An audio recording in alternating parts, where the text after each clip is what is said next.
Welcome back everyone. In this tutorial I'll show you how to access BIOS menu on Windows 11. Firstly, press Windows plus I on your keyboard to launch the Settings app. In the left sidebar, select System, then scroll down and click on Recovery.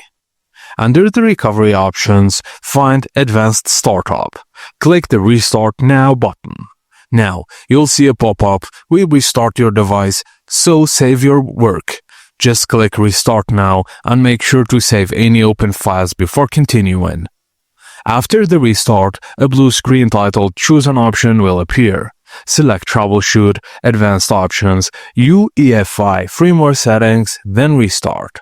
Now, once your PC restarts, it will enter BIOS or UEFI mode where you can change boot order, enable virtualization, configure secure boot, and more. And that's it guys, as simple as that. Please be sure to like and subscribe for more. Thank you for watching, and I'll see you on the next video.